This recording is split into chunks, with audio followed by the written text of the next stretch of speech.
Hi పిల్లలు, ఇవాళ నేను మీ అందరి కోసం ఒక మంచి స్నాక్ ఐటెం చేసి చూపిస్తాను. అది కూడా మీ అందరికీ తెలిసిన నూడిల్స్తో ఎవ్వరికి తెలియని కొత్త పద్ధతిలో చాలా అంటే చాలా టేస్టీగా ఉండిద్ది. వెంటనే మీ మమ్మీల చేత మీరు కూడా చేయించేసేసుకోండి. మన వీడియోని చూపించండి. అందరూ మర్చిపోకుండా సబ్స్క్రైబ్ చేయండి. మీ ఫ్రెండ్స్ అండ్ ఫ్యామిలీస్కి షేర్ చేయండి. మా పిల్లలైతే కనుక కంపల్సరీ నేనంటూ వాళ్ళ దగ్గర ఉంటే, లేదు వాళ్ళు నా దగ్గరకు వస్తే అడిగి మరీ చేయించుకుంటారండి. అంత బాగుండిద్ది ఇది. చాలా టేస్టీగా ఉండిద్ది. తప్పకుండా మీరు కూడా ట్రై చేయండి. ఎలా వచ్చిందో నాకు కమెంట్ చేయండి. ప్రాసెస్లోకి వెళ్ళిపోదాము. ముందుగా ఇప్పీలు తీసేసుకోవాలన్నమాట. నేను ఒక 6 ఇప్పీలు తెచ్చేసుకొని చక్కగా వాటన్నిటిని అలా ఒలిచేసేసేసి ప్లేట్లో పెట్టేసుకున్నాను అనమాట. ఒకప్పుడు ఇప్పీ ప్యాకెట్లో ఇప్పీ అనేది చాలా పెద్దగా ఉండేది. ఇప్పుడు చూడండి ఒక చెక్కలాగా చిన్నగా ఇంత ఇంత ఇచ్చేసారనమాట. అందుకని ఫటాఫట్ మని 6 తెచ్చేసుకొని మేము చక్కగా పొయ్యి వెలిగించేసుకొని ఆ పొయ్యి మీద ఒక గిన్నె పెట్టేసుకొని ఒక 1.5 గ్లాస్ వాటర్ వేసేసుకొని ఆ వాటర్ని బాయిల్ చేయాలి. ఫస్ట్ ఆ వాటర్ బాయిల్ చేసేటప్పుడు ఒక చిటికెడు ఉప్పు వేయండి. ఎందుకు అంటే కనుక మరీ చప్పచప్పగా ఉండకుండా నూడిల్స్ కొంచెం బాగుంటుంది అనమాట. అలా ఉప్పు వేస్తే జస్ట్ ఎప్పించనమాట, మళ్ళీ ఎక్కువ వేయకూడదు. ఆ తర్వాత ఆయిల్ అనేది కొంచెం వేయండి. ఆయిల్ ఎందుకు వేయాలి అంటే కనుక మన నూడిల్స్ అనేవి ఒకదానికొకటి అతుక్కోకుండా ఉండడానికి అలా 1 స్పూన్ ఆయిల్ అనేది వాడాలి. ఆ తర్వాత వెంటనే ఆ నూడిల్స్ అనేవి కూడా యాడ్ చేసేసుకోవాలన్నమాట. నూడిల్స్ కూడా యాడ్ చేసేసుకున్న తర్వాత ఒక 5 to 6 మినిట్స్ మీడియం ఫ్లేమ్లో పెట్టి ఉడికిచ్చేసేస్తే చక్కగా నూడిల్స్ అన్నీ ఉడికిపోతాయి అన్నమాట. అలా అని చెప్పి ఎక్కువ ఉడకబెట్టకూడదండి. జస్ట్ అదిగో అలా పొంగు రాగానే వెంటనే ఆఫ్ చేసేసుకోవాలి. ఆల్మోస్ట్ అయిపోతాయి అన్నమాట, ఉడికిపోతాయి. చూడండి అదిగో ఆల్మోస్ట్ మొత్తం ఉడికిపోయినాయి. ఇంకేంటంటే ఆ వేడికి ఏమన్నా మిగిలినవి ఉన్నా కూడా మగ్గిపోతాయి అన్నమాట. వెంటనే ఇంకా పక్కన పెట్టేసుకొని నీళ్ళు వంపేసేసుకొని ఉత్త నూడిల్స్ పక్కన పెట్టుకోండి. ఆ తర్వాత ఎగ్స్ తీసుకొని బాండీ పెట్టేసుకొని మంచిగా ఎగ్స్ అన్నీ వేసేసేసుకోవాలన్నమాట. ఎగ్స్ అన్నీ వేసుకున్న తర్వాత వెంటనే టపాటపా మనం తిప్పేయకుండా ఒక 1 మినిట్ ఉంచి అప్పుడు తిప్పండి ఇలాగా.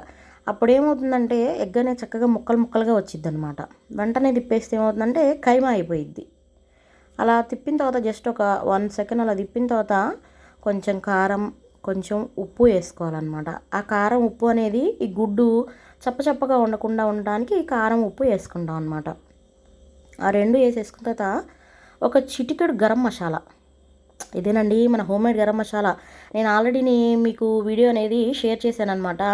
మన ఛానల్లో ఫుల్ వీడియో ఉంది. మేకింగ్ అనేది ఎలా చేయాలి, ఎలా వాడాలి అనేది మొత్తం మన వీడియో చూసేసి చక్కగా నేర్చేసుకోండి. మీరు కూడా మసాలాలన్నీ ఇంట్లోనే చేసేసుకోండి. బయట అసలు కొనాల్సిన పనే ఉండదన్నమాట.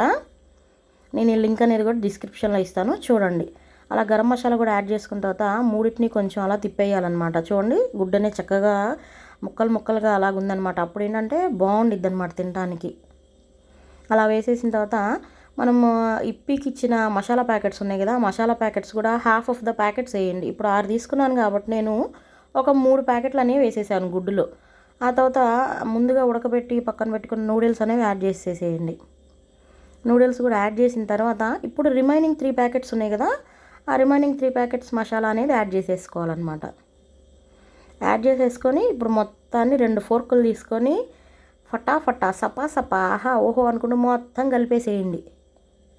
చక్కగా మిక్సీ అయిపోతాయి అన్నమాట మొత్తం. అది అలా చూపించిన విధంగా మొత్తం ఎక్కువగా తిప్పొద్దు, ఎందుకంటే కనుక నూడిల్స్ అనేవి మొత్తం ముక్కలు ముక్కలు అయిపోతాయి. అలా ఫోర్క్తో తిప్పాము అంటే కనుక ముక్కలు ముక్కలు అవ్వకుండా చక్కగా నూడిల్స్ లాగా ఉండి బాగుండిద్ది అనమాట. అలా మెత్తగా మంచిగా తిప్పుకోండి. తిప్పేసుకుంటే అది ఇంకేముందండి, అయిపోయింది.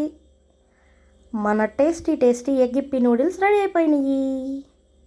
చక్కగా ఒక బౌల్ తీసుకొని ఈ నూడిల్స్ అన్నీ అందులోకి సర్వ్ చేసేసుకొని ఎగ్ పీసెస్ కూడా మధ్య మధ్యలో అలా వేసుకొని సర్వ్ చేసేసుకుంటే చాలా అంటే చాలా ఇష్టంగా తింటారండి పిల్లలు, పెద్దవాళ్ళు, పిల్లలు అందరూ ఇష్టంగా తీసుకొని తినచ్చు ఈవినింగ్ టైంలో.